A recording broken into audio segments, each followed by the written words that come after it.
Hi அஸ்ஸலாமு அலைக்கும். Welcome to Shifa YouTube channel. நம்ம இன்னைக்கு என்ன பார்க்க போறோம்னா, சிக்கன் கோலா உருண்டை. அது வந்து ஃபஸ்ட்டு ஸ்டவ்ல கடாய் ஹீட் பண்ணுவோம். 1 ஸ்பூன் ஆயில் விட்டுப்போம். ஆயில் விட்டு எண்ணெய் கொஞ்சம் சூடானதுக்கப்புறம் ஒரு பட்டை, 4 கிராம்பு, 1 ஏலக்காய் அது போட்டு கொஞ்சம் ஹீட் ஆகட்டும். அப்புறம் 1 ஸ்பூன் சோம்பு ஆட் பண்ணிக்கலாம். சோம்பு வந்து நல்ல ஃப்ளேவர், நல்ல வாசனையாக இருக்கும் இந்த சிக்கன் கோலா உருண்டைக்கு. அப்புறம் ஒரு மீடியம் சைஸ் ஒரு வெங்காயம் கட் பண்ணி வச்சுருக்கேன் நானு. அதையும் அது கூட ஆட் பண்ணிக்கலாம். வெங்காயம், ஒரு சின்ன துண்டு இஞ்சி, ஒரு 4 பல்லு பூண்டு, ஒரு 5, 6 மிளகு சேர்த்து அதிலே மிக்ஸ் பண்ணி விட்டுப்போம். கொஞ்சம் நல்லா அந்த வெங்காயம் பச்சை வாசனை போகிற வரைக்கும் நல்லா ஃப்ரை பண்ணிக்கலாம் அத. அப்புறம் தேங்காய் வந்து கொஞ்சம் துருவி வச்சுருக்கேன். அதையும் கொஞ்சம் ஆட் பண்ணிக்கலாம் அதில. இந்த வெங்காயம் அந்த பச்சை ஸ்மெல் போகிற வரைக்கும் கொஞ்சம் லைட்டாக மிக்ஸ் பண்ணி விடுவோம் அத. கொஞ்ச நேரம் மிக்ஸ் பண்ணா போதும். ரொம்ப நேரம்லாம் மிக்ஸ் பண்ண தேவையில்ல. சும்மா கொஞ்ச நேரம் அந்த வெங்காயம் பச்சை ஸ்மெல் போகிற வரைக்கும் கலந்து விட்டா போதும். அது கொஞ்சம் கிளறி விட்டுட்டு அது கொஞ்சம் ஆற வச்சிடலாம் அத. நெக்ஸ்ட்டு பொட்டுக்கடலை வந்து ஒரு 3 ஸ்பூன் பவுட்ரு பண்ணி வச்சுக்கலாம் நம்ப.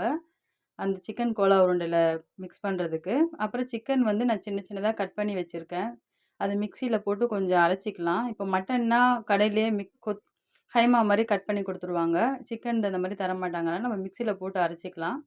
அப்புறம் ஏற்கனவே ஃப்ரை பண்ணி வச்சதை கொஞ்சம் ஆறுனதுக்கப்புறம் எடுத்து மிக்ஸி ஜாரில் போட்டு அதையும் அரைச்சி ஃபைன் பேஸ்ட்டாக நம்ம எடுத்துக்கலாம்.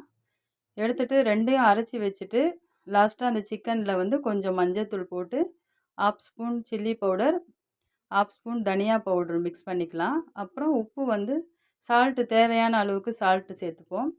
சேர்த்துட்டு கொஞ்சம் நல்லா மிக்ஸ் பண்ணிக்கலாம் அந்த மாவை. அப்புறம் இந்த அரைச்சி வச்சுருக்க பேஸ்ட்டையும் அதிலே ஆட் பண்ணிக்கலாம். பொட்டுக்கடலை நம்ம பவுட்ரு பண்ணி வச்சுருக்கதையும் தேவையான அளவு அது கூடயே சேர்த்து ஆட் பண்ணி கொஞ்சம் கெட்டியாக மாவு பதத்தில் பிசைஞ்சு வச்சுப்போம் நம்ம. அப்போ தான் உருண்டை பிடிக்கிறதுக்கு கரெக்டாக இருக்கும். கொஞ்சம் தண்ணியாக இருந்தாலும் உருண்டை ஸ்லைஸ் பிடிக்கிறதுக்கு கரெக்டாக இருக்காது. அதனால் நம்ம தேவையான அளவு பொட்டுக்கடலை போட்டு கரெக்டாக மிக்ஸ் பண்ணி வச்சு சின்ன சின்னதாக உருண்டைங்களை பண்ணி வச்சுக்கலாம். அப்புறம் பிரெட் க்ரம்ஸ் வந்து நான் தூள் பண்ணி வச்சுருக்கேன். அதையும் இது கூட இது பண்ணலாம். நல்லா கிறிஸ்பியாக இருக்கும். உருண்டை பண்ணி வச்சுருக்கதை எடுத்து அதில் போட்டு இது பண்ணி வச்சுட்டு பேனில் வந்து எண்ணெய் ஊற்றி ஹீட் ஆகிற வரைக்கும் கொஞ்சம் வெயிட் பண்ணுவோம். சிம்லேயே வச்சுப்போம் நம்ம ஸ்டவ்வை. ஏன்னா ரொம்ப ஹீட் பண்ணியிருந்தோன்னா அது தீஞ்சிரும் டக்குன்னு பிரெட் க்ரம்ஸ் போட்டிருக்கிறதுனால. கொஞ்சம் பொறுமையாகவே நம்ம ஃப்ரை பண்ணி எடுப்போம் அது. ஏன்னா சிக்கன் வந்து பச்சையாக போட்டிருக்கோம்ல, அதனால் அது கொஞ்சம் வேகிறதுக்கு லேட் ஆகும். அதனால் நம்ம பொறுமையாகவே வேக வைப்போம். சிம்மில் வச்சுட்டே ஃப்ரை பண்ணி எடுப்போம் நம்ம. எண்ணெயில் போட்டு பொரிச்சதை வந்து கொஞ்சம் லைட்டாக பெரட்டி விடுவோம்.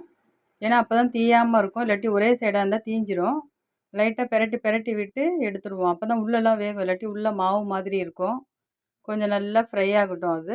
ரொம்ப கருக விடக்கூடாது. லைட்டாக பொன்னிறமாக ஆனால் நம்ம எடுத்துடலாம். நல்லா இருக்குது உருண்டைங்கள்லாம். நல்லா வெந்திருக்கு. ஸ்மெல்லும் இருக்குது. இந்த வீடியோ உங்களுக்கு பிடிச்சிருந்தா லைக் பண்ணுங்கள், சப்ஸ்கிரைப் பண்ணுங்கள். சாப்பிட்டு டேஸ்ட் எப்படி இருக்குன்னு பாருங்கள், கமெண்ட் பண்ணுங்கள். இந்த வீடியோ உங்களுக்கு பிடிச்சிருந்தா நீங்களும் வீட்டில் ட்ரை பண்ணி பாருங்கள். நல்லாயிருக்கும்.